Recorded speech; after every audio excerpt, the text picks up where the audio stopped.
Hi guys, welcome back to the Good Morning Marketers podcast, or welcome to it if it's your first time listening in. Today I'm joined with fellow apprentice, fellow digital marketing assistant Bethany, and I'm obviously Aisha. So, this is your first time on this podcast. I know. I'm scared.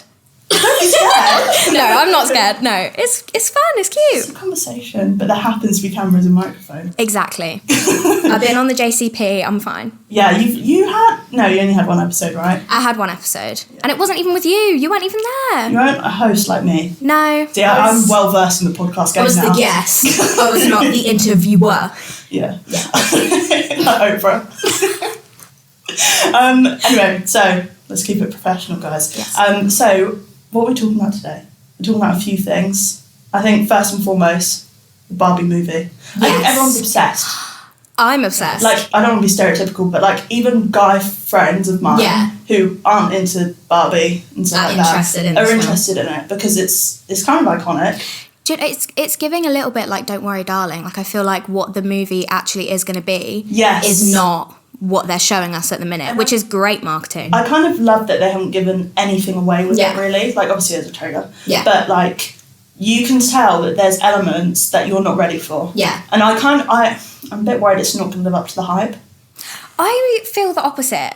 I feel like it is going to live up to the hype, 100%. Okay. It's Greta. She's the best. Yeah, what other films has she done? This isn't really marketing, but what other films has she done? She did Little Women. Okay. She did Lady Bird.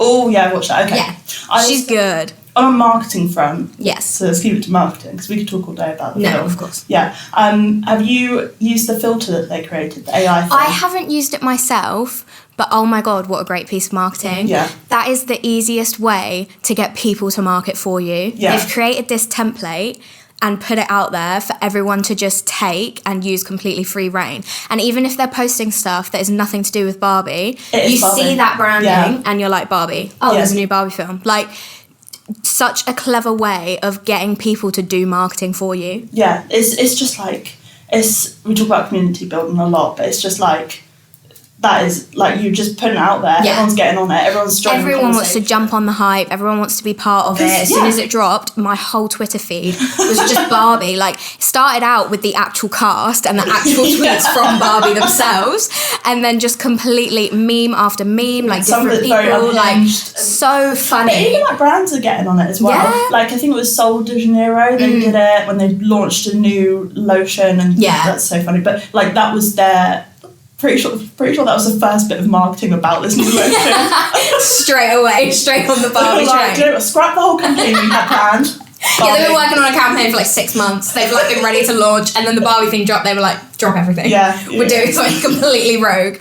No, it's so clever. It's so clever. And I imagine 100% that it was done intentionally. Yeah. Because it's so simple that it's so easy to be replicated that, like I say, it's just the easiest way to get people to get involved, like actively be involved. Like starting a conversation. Yeah. And aside from the filter, because obviously that's probably like the most popular thing that we're seeing in the marketing world, but also just the memes of just like... Yeah. The meme templates are going crazy. Do you know what was so clever as well? Was the taglines used on the posters.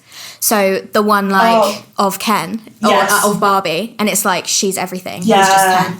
That's so funny because I've seen so many tweets with not even the Barbie template and just that caption, and everybody knows what it means. It's like, if you're in the so know, smart. If so you know, you smart. know. Yeah. If you know, you know. And if you don't get it, girls who get it. Yeah. Girls who don't know. What can we say?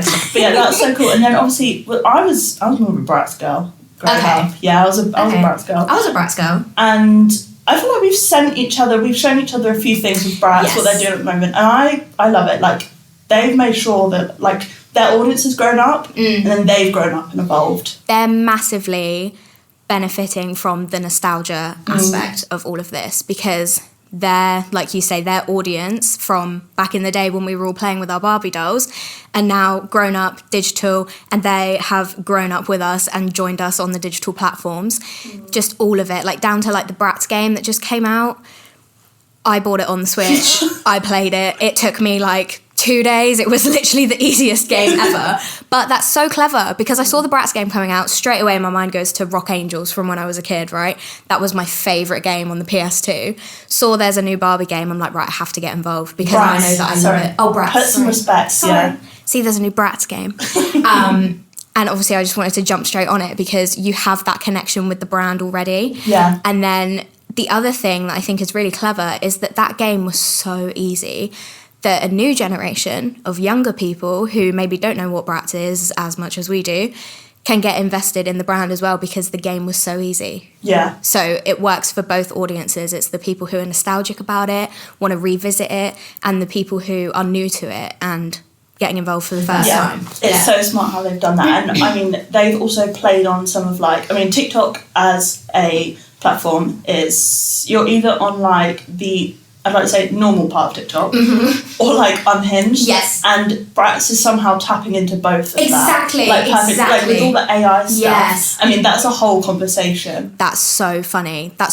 Because like you said, it's they're more professional style of marketing, I would say, is reaching those audiences that are maybe on a more conventional side of TikTok. Maybe the younger people as well. Yeah. And then all of this, again, people taking a brand and putting their own spin on it, it's just free marketing for them. That the way that you've established your brand so much that the audience love it so much, they're going to go and create their own content for you for free, and then post it and then generate that traffic. Yeah. Honestly, it is so clever, because all of that stuff on there that me and you send each other and all of those things, so funny. But at the end of the day, it's all about the brand. Yeah, and all we're doing is boosting that. Exactly. And starting more conversations. No, but it's, I could talk for ages about that. Yeah. But also, okay, this is a bit off topic, but kind of on topic, but with all the AI stuff that you're seeing on TikTok, what are your thoughts on it? Because I saw something that Spotify are gonna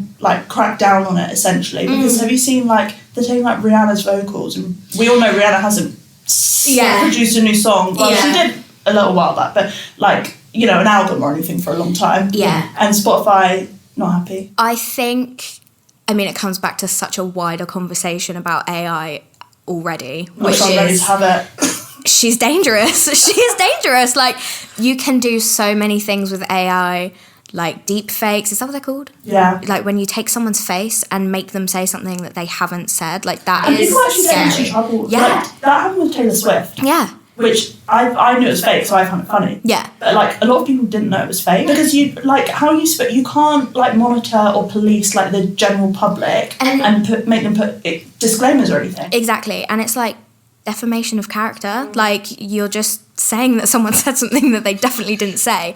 So it's very dangerous in that aspect. Yeah. But I think it's so good from a marketing perspective in terms of trends and what people are interested in right now. Yeah. And things like generating fake conversations. And even back in the day, I feel AI was huge for I made AI write a movie script for me. Here's the wacky result. Even things like that. AI has always generated traffic and been good at reaching audiences and having engaging content, stuff that you're actually going to sit and watch. Yeah. Because things like those Bratz videos, they can be 2 minutes long. Realistically, when you're on TikTok, if something's longer than 15 seconds, I'm this is long. I feel it's that thing of knowing it's fake, but you're going to keep watching. Yeah. Because I think as well, this is where it goes. You're how much further are they going to, they already said something crazy. Yeah. How much further are they going to take? Yeah. But I do love it, because it's given them such a multifaceted personality. They're hitting all these different audiences, and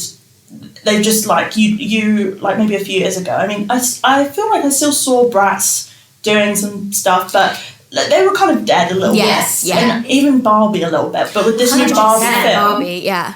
And with this whole revival of Bratz, definitely tapping into new audiences. Yeah. And it's cool. And you have to, in today's day and age, with who the usual ICP is now, which is normally Gen Z, the attention span is not there. And creating engaging content is literally harder than ever, which is why trend hopping is so popular, in my opinion, I think, is that we're just jumping from one thing to the next because nothing is grabbing our attention anymore. You have to jump onto a trend when it's trending. You can't just wait like even more than like a week, because things just come and go. Like it's moving so quick. But I will say that like there's trend hopping, but there's trend hopping done correctly. Yes. Like you have to make it your brand, otherwise it's sort of like, what's the point? Yeah. Because like I see it a lot, like maybe smaller sort of businesses and things like that, and everyone's like, well, just jump on like trending sounds and jump on, but that's all well and good, but that shouldn't be your only strategy. 100%. I feel like you're losing so much there. You lose so much there. You lose your brand authority, you lose your brand voice, like all of the content that you've already put out establishing who you are as a brand. If you drop all of that and only do trend hopping, it's just a waste of everything that you've done. And if you are starting out, if you're like a startup and you're just doing trend hopping, it's just not sustainable in the long run, because who are you and what are you about? Like if there's a really popular trend going on, like obviously we've done it, like we jump on some trends on TikTok, which is good, but we also have our own content, and that's important to have that balance, because otherwise, like I say, you've got no brand voice, and what's your tone of voice and what are you about? Like you're just about what everyone else is about. And then why would we go to you instead of someone else? Yeah, it's that whole thing of like, sure, okay, you've hopped on this trend and maybe you've gone viral, and it's really, I feel like everyone's like, it's so easy to go viral. This is a sub-conversation. Yeah. It's so easy to go viral. Not really. I feel like people think it's so, like, no. But anyway, moving on from that. But, like, yeah, you might have gone viral and you might have even made the trend you might have even used the trend in a way that really shows off your brand. And, like, people might have resonated with that. But then, like, yeah, like you said, if that's your only content, and they followed you and they're looking for more, they're going to unfollow you or not follow you at all. Because you're not really, aside from a little laugh, you're not really providing them with anything else. Yeah, what's the value? Well, there's no value also, there. Like, one hit wonder. Like, do you know what I mean? It's so easy to pop off and have one great video and then it's like crickets and there's nothing else. Like, that's not sustainable for a brand. Like, you need to... The consistency is better than the blowing up one time and not having that traffic revisit you. Yeah, consistently nurturing your audience. Yes, 100%. Yeah. Okay, and then, new platform, new girl on the block. She is the new girl on the block. Like, and she's making waves. Yeah, but it still feels very new. I don't know if you've downloaded it, but I downloaded it because I was like, I'm nosy, I need to see what it's all about. And it's a bit, maybe it's just because it's new, I'm not used to it, but it's a bit strange. Like, there are some really good posts on there. Right, okay, so for anyone that doesn't know, Lemonade. Context. Sorry, it's just, I'm acting like everyone knows. Lemon8 is basically like Pinterest and Instagram.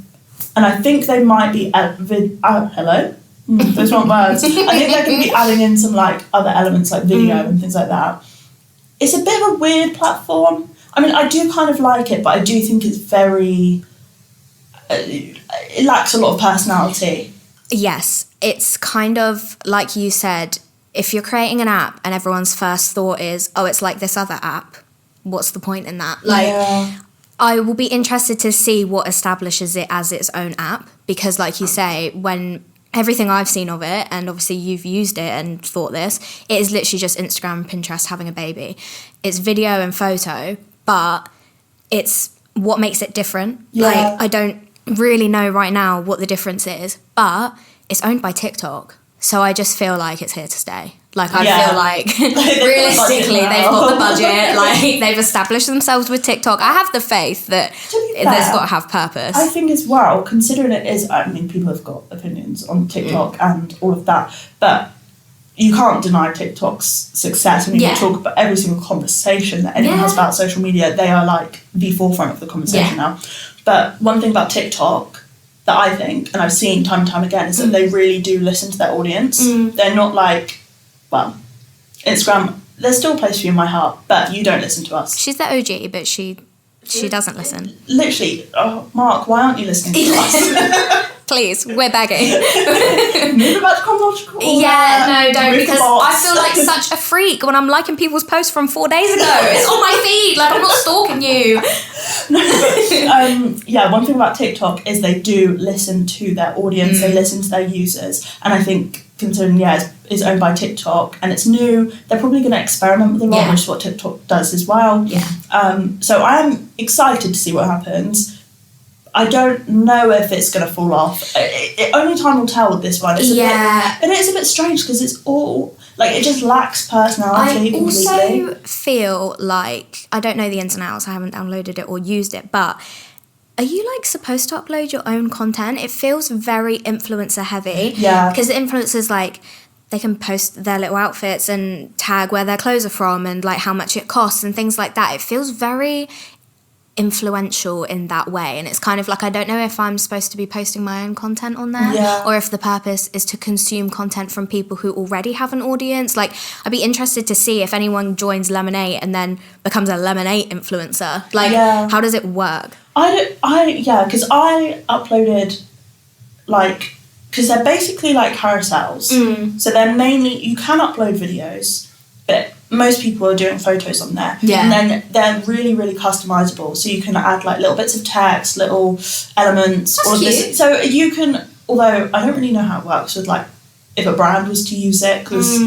Yeah, like, can you put your own branding on there? Like, what like, is it? I think you would have to design it outside of the app, which then I don't know if maybe the algorithm would favour that. Yeah. Interesting to think about, and we'll have to check in on that one. Yeah. But anyway, it's like carousels, essentially. And I do see a lot of, like, you can put what you're interested in when you sign up. So, for instance, I put, like, fashion, health, fitness, and some other things. Yeah. So it does, I can see that it's taking that into consideration. That's good. And if it is TikTok, algorithm-wise, I'm sure it'd be really good. Yeah. Because, obviously, the algorithm on TikTok's really good. I do think that, like, because it relies on aesthetics so much, I feel like people are a bit sick of it. I mean, there's a place for it. Well, counter-argument to that. Okay. In my opinion, I feel like, coming back to the whole, like, Gen Z thing, it's very important, which is sad, but it is very important, the aesthetic, maybe more so than the content. When it comes to the attention span situation, if something looks pretty, you're more likely to look at it, I feel like. Yeah. And that's why things like Pinterest, controversially, I feel like Pinterest doesn't have that much substance. It's very good for inspo for things. Like, obviously, if I'm going to get my nails done, first thing I do is go on Pinterest and have a look. But my first thought for anything else is never really like, oh, let's see what's happening on Pinterest. Like, I would never just casually scroll on Pinterest. Yeah. But I feel like with something like Lemonade, that the Instagram aspect of it being brought in, and maybe having that mindless scroll element paired with the aesthetic part of it probably is going to appeal to the younger audience of Gen Z with the attention span issue. I think maybe I'm just sort of cautious because it's new, but I'm always like that with new platforms. Like, Be Real. To be fair, I don't really know if I've gotten on board with Be Real. I can't be bothered telling me what to do at a particular time, and it's not scheduled. Yeah. Put that in the Google Calendar. And what if I am doing something boring? I don't want to be real right now. Maybe I am just laying in bed not doing anything. Like, you know, when you're doing something fun, Be Real's really good. But I know what you mean, and I feel like as well, something to consider is this whole aspect of apps like Be Real absolutely shooting through the roof, being the most popular thing at the moment, and then kind of dying off because it's kind of like, what now? Else? What now? Are we just going to be real for the rest of our lives? Like, what is the next part of the app that's going to, like, you know, make me want to go back onto it? Yeah, but the thing is, I feel like if they start adding new features, people just wouldn't like it. So you can't. I like the simplicity of it, actually. I suppose, you know, in terms of market, it's kind of like how long can you do the same thing for? Yeah. It's just an interesting concept. Like, how long before they think they need to introduce something new? Things like TikTok adding their own element of a Be Real to TikTok. No one's using... Who's using that? Instagram Reels is the OG example of that. Like, how long before...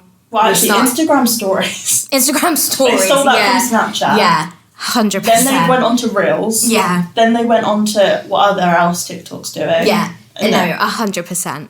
But that's what I mean. It's going to be interesting to see how long Be Real can last as its just own original concept before they feel the need from a marketing perspective to try and do something new to keep people interested. Yeah. I do think that they've got like some really loyal people that are always doing it. And there's people like me that's like, I dabble. Yeah. Yeah. Maybe like 3 a week. Yeah. Not the whole 7 days. No. No. Too much. No, too much. But I feel like we're starting to wrap up a little bit. Okay. And I was going to ask you, have you seen any marketing campaigns, aside from Barbie and all of the things that we spoke about just now, have you seen any others that you've liked recently? Oh my gosh, what a good question. That could be digital or out of home. I'm trying to think. I feel like I see so many. What was that cereal one? So, I don't. It's spelt like cereal. Yeah, I don't know if you pronounce surreal. I think it's surreal. Okay, I think it's surreal. So I'm going to be confident with that. I think it's surreal. Well, we'll call it surreal. I'm sorry if it's not surreal, but I loved that campaign of being like it's Ronaldo's favourite breakfast, but it's not the Ronaldo you're thinking of. They are making really big moves. Yeah. Because they did that and everyone was like, that's so cool. They've done stuff before. Like, everything that they do just, like, hits the spot. Like, everyone objectively is like, that is so good. Yeah. Like, and I don't know if you've seen it recently, but they partnered with some other small, well, I don't know if I'd call Surreal a small brand, but it's not like, it's not a household name yet. Yeah. But they partnered with some others similar. One of them was called Gym Box, one of them was called, like, Cheese something. Honestly, I'm not sure what they do. But they basically did, like, a 4-way collab. But it was like a campaign, and they love a billboard. Yes, do you know what? I'm such a billboard girly. Like, I really am. The Oatly ones are so good. Have you seen the Oatly ones? No. Oh, I'll send you some. Yeah, you need to, because I just love a billboard. Like, even when I'm driving through town and I like see what's happening on the billboard, I just think it's so. You do love that. Like, you always show me things that are in real life. Yeah, I do. Do you know what? As a digital marketer, I actually really enjoy traditional marketing, like, which doesn't make sense. Obviously, I love digital marketing, but I just think, like, I think the reason I love it so much is because you have to be so creative to grab people's attention while they're out and about in real life. Yeah. Like, even that Super Mario one. Did you see that? Yeah, the one like in the town centre, and it had the thing from Mario. Like, that's such a clever way to make people stop and be like, well, what is that? And then obviously it's for the new film. Yeah. Which is actually, isn't it like the biggest animation film that's come out now? To be fair, I'm not too clued in on it, but this is not marketing related. We keep taking it off topic, but here we are now. But Jack Black, all of the other actors were like, it's just a voice thing. What do they call it? Like voice acting.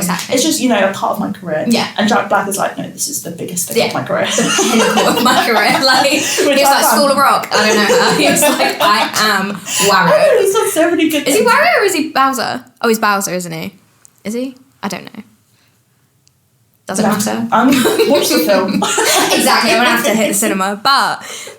Circling back to the marketing aspect of it, I do just think it's so interesting, and I think the creativity that you have to have, it's kind of like how usually our main objective is to stop the serial scrollers. It's like that, but in real life. Like, if I'm driving, obviously I'm looking at the road, what can you do that's going to draw my attention? Stop you from driving. No, obviously, but you might just have a little glance and be like, oh, that was interesting. Like, do you know what I mean? Like, I think that's really...